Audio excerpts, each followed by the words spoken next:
So, why do you get stopped out of your trades? Why is the market, right, always, right, coming to you, hunt your stop loss and then hits it and then reverse back in your favor? Why, right, is this always happening to you? So that's what we'll cover in today's video. So first thing first, right, if this is the first time you're watching my video, my training video, right, hit the subscribe button below, right, just the link below. And stay up to date, right, whenever I publish a new video. So this way, you never miss, right, any trading tips, strategies, or techniques, right, that I share on a regular basis. So now back to our question. Why do you always get stop hunted?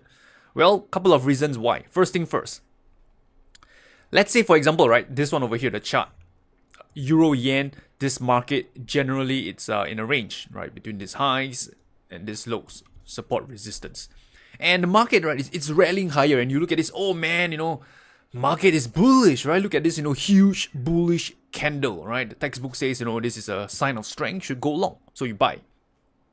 And where do you put your stop loss? Well, maybe, you're not really trading with a proper position size. Maybe you don't have much trading capital to start with. So you use, a fixed 30, 40 pips stop loss, or whichever that feels comfortable for your account size.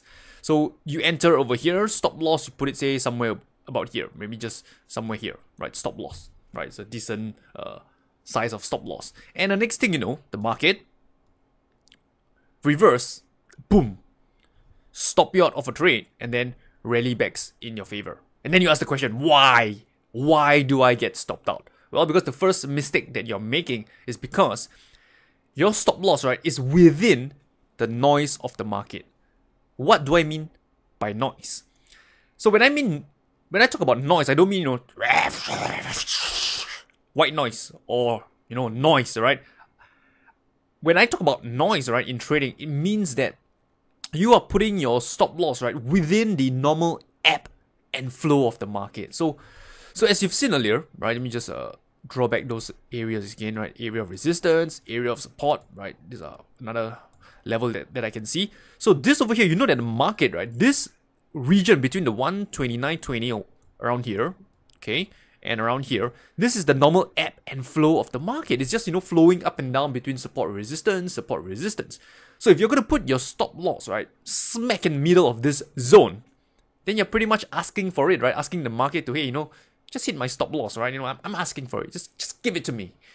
That's what you're doing, right? So this is what I mean by, you put your stop loss, right, within the noise of the market, right? Every market structure, they have their ebb and flow to it. You need to identify how the market flows, all right, and get your stops, right, away from the noise of the market.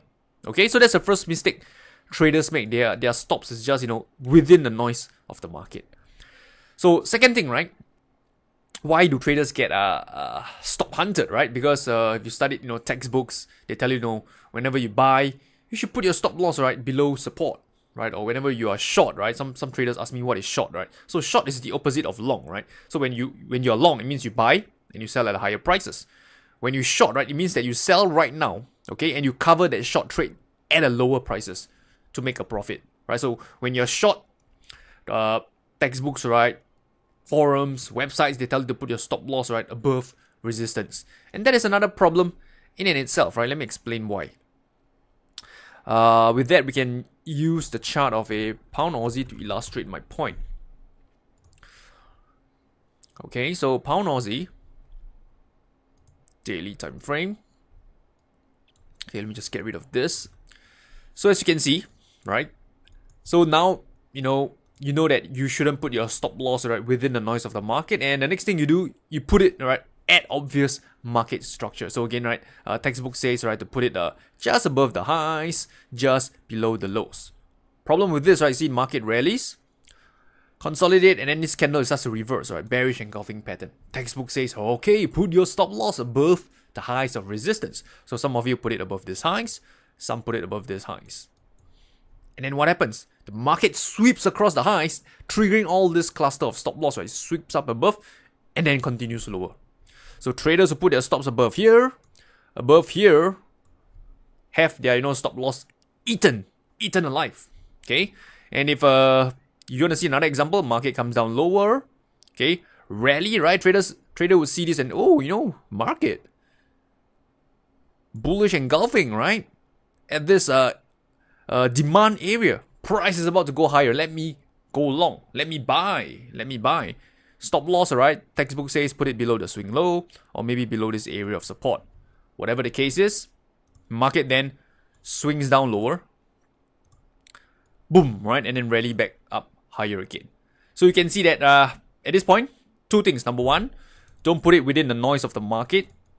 And number two, don't put it right at obvious support resistance levels. These are, very obvious levels, right? Where if you put your stop loss, right, it's very easy to get triggered. Okay, so if you avoid these two mistakes, right, I would say, right, won't be 100% of the time. There's no guarantee in trading, but you will avoid, right, quite a number of trades, right, that would have, gotten you stopped out had you put at, this two trade location. So now brings me to the question, right, how do you set a proper stop loss? Okay, so my technique, my principle is very simple. Whenever you set a stop loss, right, it should be at a level, right, where if the price reaches that level, it invalidates your trading setup. And that level, right, should, right, be away from market structure. So let me just share with you two points, right? Number one, it should invalidate a level where if the price reaches it, invalidate your trading setup.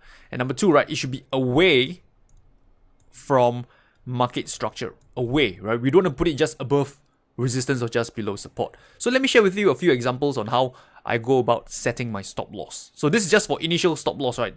After which the way you want to manage the trade and everything, right? It's outside the scope of today's lesson. First example, let's see what examples I've got for you. Okay, pound dollar. Let's have a look. So pound dollar. Okay, let's do. Okay, we already have some lines drawn over here. You can see that this market right over here, previous support, right? Support. And when the market breaks below support, right?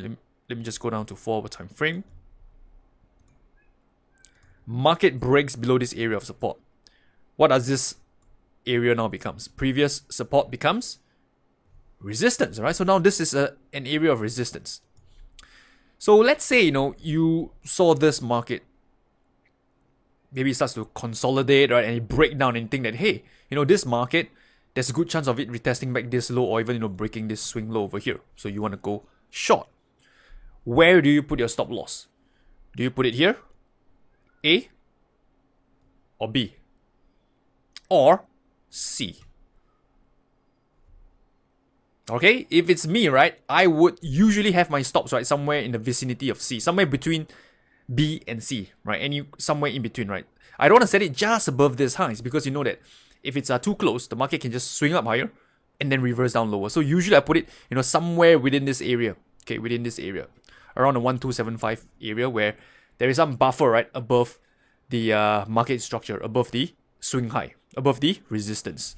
So again, if you want to define, right, how much buffer you should give, you can use an indicator. So for those of you who have, followed me a while now, called the average true range. I usually use 20 period, but I'm not going to change this. The concept is the same. So this one, it tells you that the pound dollar on a 4-hour time frame, right, on average it moves about 50 pips, right, every 4 hours. So what you can do is you find out what's this high over here, the value, and then you plus 15 pips, and that's your stop loss. Okay, so let's say this value, let's say is X, right? So X plus 50 pips, right? 50 pips.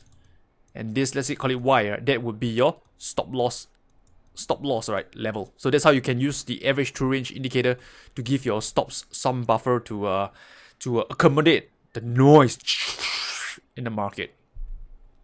So that's for pound dollar, one example, right? Let me move on and share with you another example. So again, this stop loss, right? It meets our requirement. Number one, it's at a level where if the price reach here, it would invalidate our trading setup, right? Because if you think about this, right, if the price rallies up, come to here, at this point, right, it invalidates our trading setup. You now have a price breaking out of resistance, right, and you even have a higher low, right? So this tells you that the sellers are no longer in control for now, momentarily. And number two, right, it's away from market structure. The market structure is over here. Our stop loss, right, is a distance away from it. So that meets our two criteria that we had earlier in setting your stop loss. Moving on, one more example.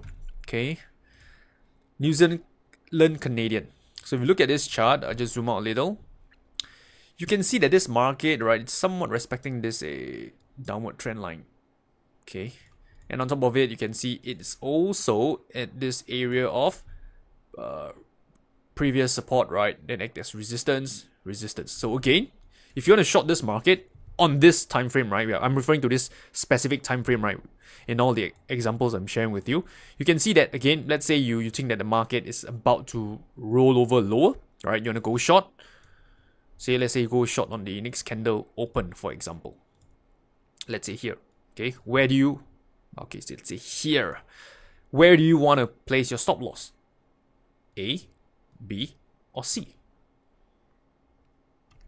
I hope by now, right, you are getting good at this already, right? I would usually, right, put it somewhere in the vicinity of C. Again, you can use the ATR indicator. Notice this one, the value has changed. It's about 70 pips, right, on the daily time frame. This market tends to move about 70 pips on the daily time frame. So what you can do is find out what's the high over here, plus 70 pips, and that is your initial stop loss. Because if you think about this, right, if the market could rally all the way up higher into this level, right, chances are this would seem now more of a trend continuation trade, right? Higher lows and higher high. And again, if the trend is against you, why do you still want to remain in this trade? Right? Clearly you are, or rather your analysis on this trade is wrong. So again, you can see that your stop loss is at a level where if the market reaches it, right, it would invalidate your trading setup. And number two, it's away from market structure. So just one final example, right, to nail home the point. So what was I looking at? I think this one was the 5-year. Okay, the 5-year. Same concept, right? You can see over here, market somewhat is in this area of resistance. So again, where do you put your stop loss, right? I think we just go straight to the point, right? Somewhere in this vicinity, right? Giving it some buffer away from this market structure. Because if the price can hit this level, chances are this could be a breakout of resistance. And hey, if you're short, right, you don't want to be, holding your trade, right, into a breakout that's against you. Okay, so this again, right, if you're trading off the daily time frame, right, you want to follow these two criteria. So now let's talk a little bit about multiple time frames, a little bit more of a advanced topic that, at one point or another, as your trading progresses, right, you would be trading off the different time frame, right, and still you want to apply the same concept, right, to your trading. So let's say on a 4-hour time frame, let's say you don't trade off the daily time frame, which is this one you see over here. Let's say you trade off the 4-hour time frame.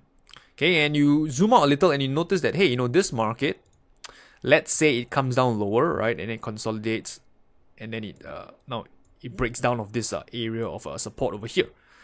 So at this point, right, you don't necessarily have to now, use this market structure to reference your stop loss, because number one, you're no longer trading on the daily time frame. You're trading off the 4-hour time frame. So whenever you set your stop loss, right, it has to be relative to the time frame you're trading. Imagine if you're trading off the 5 minutes time frame and setting your stop loss on a weekly time frame. Doesn't make sense because the stops on a weekly is too wide for the 5 minutes time frame. So it has to always be relative to the time frame you're trading. And let's say now on the 4-hour time frame, right, this price action develops, right, where you get pretty much a series of lower highs into support, price breaks down. So now the question is, where do you set your stop loss? All right, if you want, you can reference this black color, this area of resistance, market structure on a higher time frame. You can, or again, you can follow the same concept. Number one, you want to set it right at a level where it invalidates your trading setup. So what's the trading setup? In this case, if your trading setup is the descending triangle, right, you want to put it, say, somewhere about here. Okay, so if the market breaks down and goes back all the way up, right, you can see that this descending triangle, the setup is invalidated, because no descending triangle, right, looks like this, where the market goes down, comes up and break like this, right? The triangle is destroyed. Okay, so that meets our first criteria. Second criteria is again, right, away from market structure. So you can see that if, for example, okay, redraw this. Okay, market breaks down. Okay, let's say this is the downward trend line. Our stop loss is here, right? It's a distance away from this market structure as well, away from the downward trend line, as well as this swing high over here. So this meets our two criteria as well. Okay, so this is a little bit more advanced because we are now dealing with a lower time frame, right? And again, same thing, right? Whichever time frame you're trading on, right, it has to be relative. I mean, your stop loss, right, has to be relative to the time frame you're trading. All right, that's the point I'm trying to bring across over here. Okay, so with that said, right, I have come towards the end of today's video. I hope this helps you. You got some insight out of it, right, and prevents you from getting stopped out unnecessarily. So with that said, right, if you want to learn more about my trading strategy, techniques, methodology, right, you can just go down to my website, tradingwithrayner.com. I'll just put here, trading with Rayner. Okay, all this is just one word, right? tradingwithrayner.com, right? And just go down there. I got a couple of guides waiting for you. Ultimate guide to trend following, on how to write massive trends in the market, and the price action trading strategy guide, right? How to better time your entries, exits. We talk about support, resistance, and much more, right? So if you want these two guides, right, it's completely free. Just go down here, tradingwithrayner.com, right? Download it, and I'll send it to your email address for free. Okay, so with that said, I've come towards the end of this video, right? If you've enjoyed it, hit the thumbs up button, subscribe to my YouTube channel, and feedback, comments, questions, let me know below, and I'll be glad to help. So with that said, I'll talk to you soon.